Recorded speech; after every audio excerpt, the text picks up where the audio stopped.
Hello, everyone. Welcome back to the 1 and 0 podcast. I'm Joel Haas. I'm Avery Hill. And I'm Lyle Alenstein. Today, we're going to be talking about some recruiting updates regarding Penn State. So, one of their class of 2024 commitments, Tysier Denmark, a wide receiver, recently participated in the Big 33 game, which is just an annual matchup between Pennsylvania and Maryland high school players.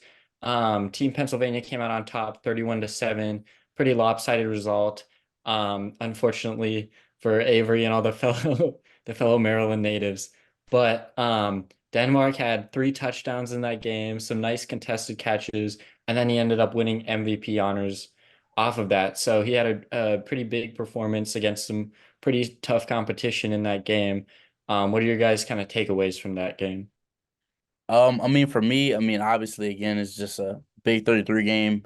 You can't really get too much of it. It's not that easy to kind of look at, pick out different types of high school games, things like that. But what I will say, you looked at it was the back shoulder fade. He kind of had some, red zone capabilities. Of course, again, kind of like an all-star game. It's not too much to it, but it kind of shows what he can do. Looking at him, they list him at 5'11". I don't think he's 5'11", but looks like he has some vertical. He's 180, so he might put on a little more weight and have a chance. But he also has an Alabama offer, so I think Penn State should be excited from what they're getting again. And he was the MVP at the end of the day, so I think that's a pretty big honor.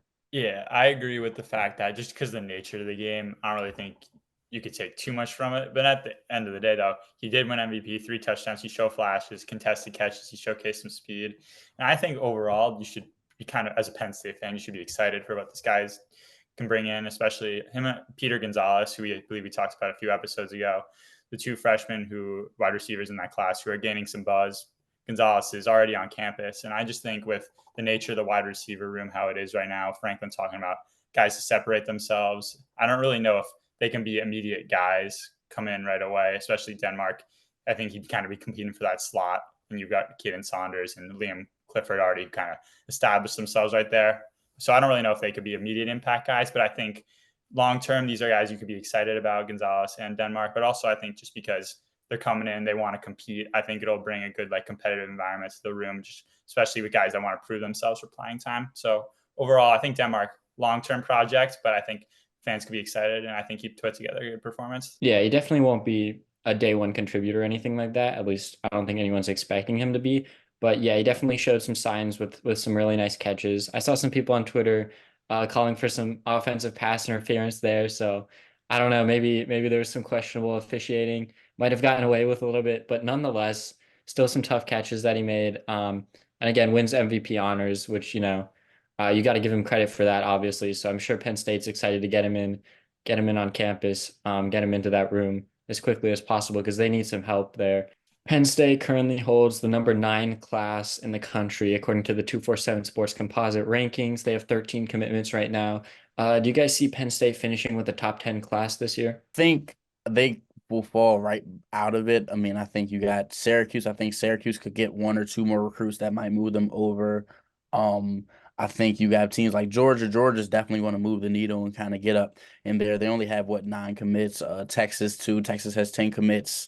I think they have maybe probably 5, 6, 7 more spots to go that could be pretty big recruits. So I think Penn State does ultimately fall out, but I don't think it's anything against Penn State. I just think again, those schools have money. Syracuse bringing in a new coach from Georgia. He's been bringing in a lot. He's a recruit guy. He knows how to recruit. So that's what he does best. Texas speaks for itself, and so does Georgia. So ultimately, I think Penn State falls just out of the top 10. I think Oregon's like another one of those teams that right now, I think they're like in the 20s, but they only have 7 commits, so they've got a lot of room. Yeah. They'll definitely be adding some more players. And I think that's another team that could pass up Penn State as we really get into it here. So yeah, I could probably see Penn State falling out of the top 10. You're probably looking at like that 12 range, which would still be pretty good, and about where Penn State has been during the entire James Franklin era. Yeah, I think they're it's going to be up in the air if they sit in the top 10. If they're not, I think they're going to be right outside it because and it's all going to depend on the official visits that are coming up between starting the 31st to the end of June. I feel like that's a lot of the time. That's where James Franklin and company. That's where they hit their stride. They make their mark. They make their statement. Just where they're at with recruiting, that's when they go out and get those guys, because they've only got 13 hard commits right now. Me personally, I think it's 12, because Alvin Henderson, I think, is going to flip to Auburn at some point. You think so?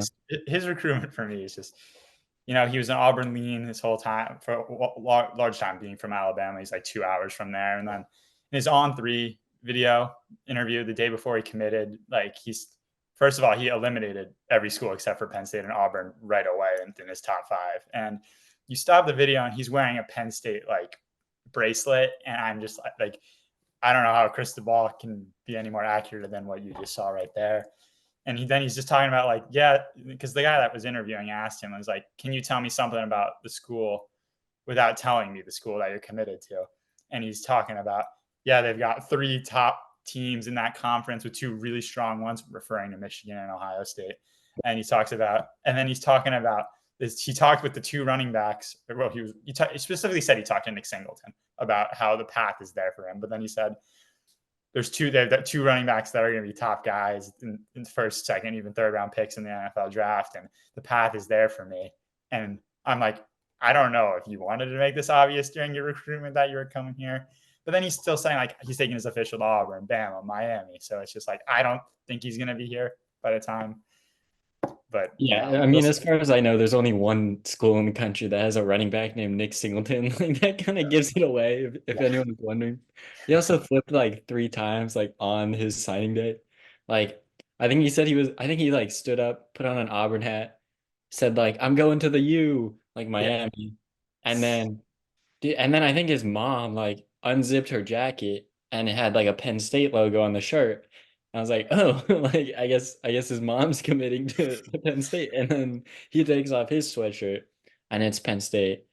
So like, as of right now, they have Alvin Henderson verbally committed, but yeah, I don't know if that one sticks. We'll kind of have to wait and see there. It would be a pretty big loss, because he is rated as one of the higher running backs in the class for Penn State. But yeah, that was definitely an interesting recruitment, from start to finish, and it's still going. Like you mentioned, even after his commitment, scheduled an official visit to Auburn, which typically doesn't happen. Usually, James Franklin has been against that and kind of shuts that down. Usually, when guys commit, even if they have visits scheduled, they'll cancel them, as soon as they commit to Penn State. So, yeah, it's certainly an interesting one there, and I feel like that one's still up in the air. I don't think we're anywhere near the end of that recruitment. I mean, it's been a roller coaster, and I don't think it's over just yet. So we'll have to wait and see what happens there with Henderson. But I don't know, Avery, are there any recruits in that class that you think stand out to you? Yeah, I mean, in general, like when I'm thinking of the whole class, I think you've got to get, first of all, you got to get a big, I say 5-star. It's not always easy to get that 5-star, but I would say 5-star. But outside of that, because they're not getting a 5-star receiver, they need a receiver, like a really good receiver, not a 5-star. Again, they wouldn't get it. I think Jeff Exenor Jr. coming out of McDonough, same place, of course, Curtis Jacobs, denied Dennis Sutton, and many others have come out of Owings Mills, Maryland. I mean, he's a 4-star, big receiver. He's what, 6'2", 220, I think. The last time I know, I was looking at some of his evaluations. When the last time they evaluated him, he was about 210. So I know he's putting on weight. So I think he'll definitely be a really big receiver. And if Penn State is able to get him in, I think that'll be huge. I think his top 4. I don't know if it's his top 4, but I know Maryland's high on the list, Syracuse is high on the list, and Virginia Tech is high on the list. I mean, you have an uphill battle to fight going against Syracuse and recruiting with, again, aforementioned new coach. I think Virginia Tech might be one that you could kind of beat a little easier. Yeah, I would say so. Maryland just has really good facilities, of course, good NIL. So we'll kind of see how that shapes up in the new college football. But I think if they can land him, that'll be their big receiver back to like maybe like the Allen Robinson days, guys like that. I think he could be one of those guys if they can get him. So I think that's something that James Franklin and company needs to just lock in on and get him to Penn State. Yeah, going off the wide receiver train, I think that another 2 guys that are good targets that they're looking at recruiting right now are Lex Cyrus and Quincy Porter, both guys that are scheduled for official visits on the 31st. I know Cyrus, he's a in-state guy, I'm pretty sure. Yeah, Harrisburg. And I know he was at the State College Elite 11 camp, and I know that Lyric Samuel, they were talking a little bit. I think that's a guy who's been on James Franklin and company's radar for a while now. I know he's taken a bunch of unofficials. I know he was there for camps last summer. That's another guy I think they could look at. I know Quincy Porter is another guy I just talked about who's going to take an official this weekend, but I think that's going to be more of an uphill battle against Michigan and Ohio State. But I know he took an unofficial earlier this month. So at the end of the day, come official visits, it's crunch time, guys that you can look at, maybe make a final push. So, but I think the three receivers are this should be the main topics for Franklin to go out and get, in addition to Lyric Samuel, just to kind of strengthen that wide receiver room going forward. Yeah, I mean, they've only got one wide receiver as of now. You mentioned Lyric Samuel, who committed pretty early in the cycle. But yeah, I mean, that's definitely a priority. They need to go out and try and get some guys because, Penn State hasn't really relied on the portal in the past. I mean, we've seen it a few times. Julian Fleming's obviously the biggest example of that probably, but I think they like to go through recruiting more than they like to go through the portal. So for them, they definitely need to try and find some help there at wide receiver. But again, only 13 commits so far. So they'll definitely be adding to that class, probably another 10 or so recruits on the way. And yeah, if you're Penn State, you're hoping that a few of them are wide receivers. Yeah. And then I think moving to the defensive side of the ball, I think this one, I guess you're going to hear a familiar name here, but Keona Winston, obviously KJ Winston's brother, coming out of Gonzaga High School in Maryland, obviously where Olu played, and KJ Winston himself. But I think obviously this is a guy that should be on every Penn State fan's radar. Hard hitting safety. He's improved himself in the secondary and pass coverage. And I know he's obviously been around due to the fact that his brother plays for Penn State. Obviously, they've got that ties. He's got that relationship with Coach Poindexter already, and he's taken on officials. I'm pretty sure he's got an official scheduled. Yeah, June 7th, he's going to be here. So obviously, he's familiar with the coaching staff. Obviously, he's on everyone's radar. He's familiar with State College itself, how the programs run, the facilities, stuff of that nature. So I think good secondary guy to go out and get, obviously, with the three, Jalen Reed, Zakee Wheatley, and obviously his brother, who could be gone after this year, and King Mack, obviously at Alabama. So that could be a good depth piece for the safety room to have come in the future. Yeah, for sure. One of the things that I think is most interesting is that Penn State hasn't necessarily recruited the state well this cycle. And that's something that they've kind of prided themselves on recently. They brought in a bunch of the top players in Pennsylvania. I think they have the number one in-state recruit from like the last 4 cycles currently on the roster. Fleming and Rucci being two of them who transferred in this offseason. But this year, the number one recruit in Pennsylvania, Matt Zollers, is actually off to Missouri. That one kind of came down to the wire. Penn State was in on him late, but ultimately ends up, heading down south, and a pretty big miss for Penn State on an in-state kid, and then the number 2 overall player in Pennsylvania this year is Zahir Mathis, an edge player who committed to Ohio State. So Penn State missed out on the top 2 in-state prospects this year, which doesn't typically happen for Penn State. And they actually don't have any players in the top 5 and only one player in the top 10 as of now. Yeah, the Nittany Lions just in the state of Pennsylvania this year, for whatever reason, have been missing out on some of their top targets. And again, there are still a few uncommitted guys in that top 10, but yeah, Penn State kind of looking elsewhere in this cycle. So I don't know. Do you guys think that that's kind of a one-off, or do you think it's maybe the start of a trend where Pennsylvania kids aren't prioritizing Penn State as much as they have? I mean, I think I was just started a trend, but I think the trend has kind of been not going forever because again, we've seen that they've gotten any guys at a much more successful rate in the past. I think there's also a lot of talent, like just across the street, like just around the border of Pennsylvania. Again, you look at Maryland. Again, you talked about Winston. I talked about Jeff Exenor. I mean, you got guys like that have played in really competitive conferences in the DMV area, especially like the WCAC, which is where, of course, KJ Winston, Olu, just a lot of really, really high caliber guys have come from.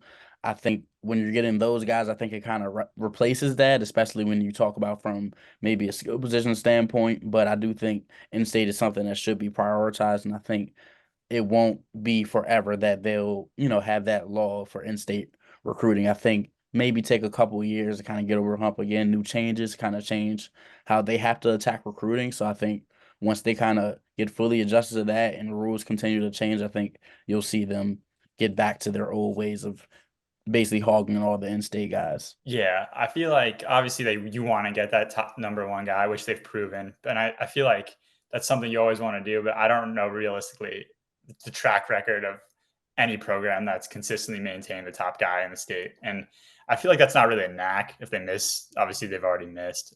But the top guy. But I just feel like they're consistently pulling in top guys from PA, like in that top bunch, not necessarily the number one guy. So I don't really think that's something that should be overly concerning. But obviously, the region they've done pretty well. Maryland, Jersey, those are in New York. Those are you're bringing in a lot of talent from those areas, and you could sell the recruits on if it's being close by is an issue for them. It's like, yeah, all right, we're within driving distance. It's easy for your family to come out and get a game, for you to take a visit, just check in for unofficials, get to a camp. So I feel like that's something that's also just been a large portion of the recruiting within recent years. So I wouldn't really say getting the top in-state guy is a priority as much as people think it is. Obviously, you want to get the number one, but you're getting consistent top players in the state, so that's not really a bad thing. But it's just like you can move past that because there's potential targets and top talent all over the country within the region. And so I think they've already done a good job with that. All right. So Yeah, I think you still need to nail that kind of in-state recruiting, but I do think you also have to have those like pipeline states where you can go, maybe Florida, or in Alabama's case, Florida, Georgia. At least as long as you're getting the surrounding states, I think you'll get the guys that you need. But it is also big to get a big in-state guy, especially because it's probably the easiest person to get compared to maybe a person out of California. Yeah, one of the things I actually noticed about the surrounding states is that since Brent Pry took over at Virginia Tech, the Hokies have been doing a much better job of recruiting the state. We heard some bad things when Justin Fuente was the coach about them, not recruiting local high schools and kind of destroying those connections that they had with some of those local schools. So a lot of the kids were leaving the state. And I think Brent Pry now has been doing a really good job at Virginia Tech of bringing in some of those in-state guys. But that's kind of to Penn State's detriment because Penn State last cycle 2024 didn't have any Virginia natives in the class, and then in 2025 they only have one committed so far. And going back just a few years, they were bringing in, it felt like a couple guys per class from Virginia. And now that's not really happening anymore. So I kind of, it could just be a coincidence, but I kind of have to wonder if that's like kind of a Brent Pry effect there, where he's kind of locking down the state, kind of putting a border around it and keeping those kids there and, kind of hurting Penn State. And I mean, he had ties in the area. Like when he was with Penn State, he was recruiting in Virginia too. So that's kind of his bread and butter right there.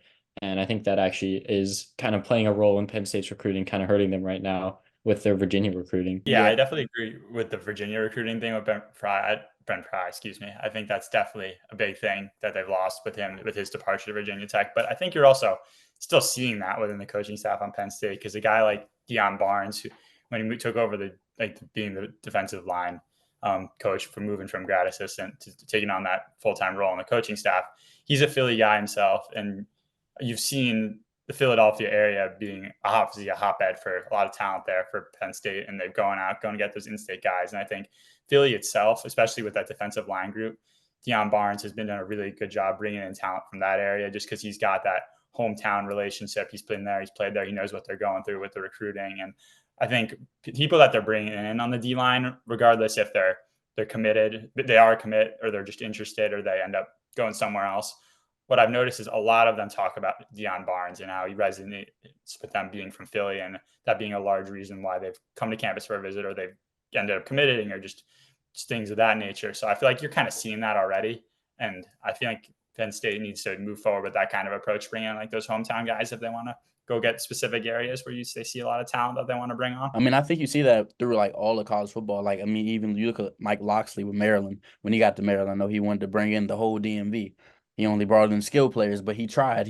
He brought in a lot of the DMV, and I think guys resonated with him. And even that's why James Franklin's able to get that pull. I know he was at Maryland from 2000, 2004. Also at James Madison, not too far. Like places like that. He's been in the area and he understands how to get guys like that, wanting to play for his school. So I think that's kind of like all over recruiting. And I also think there's pros and cons to, getting your in-state guys. As I mentioned with Loxley, I mean, again, his push for in-state guys got him flashy, everything like that, got him the skill guys, what Rakim Jarrett guys like that. But once they departed, you kind of notice, you see the void. You have no offensive line.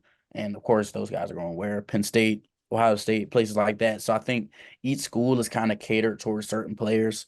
And again, each state kind of has certain players. Like, you'll kind of see, okay, this state more, they bring in linemen. This state brings in, like, if it's a player from Iowa, don't waste your time putting him at receiver. I'm not recruiting a player from Iowa at receiver. You better play some O-line, tight end, cool.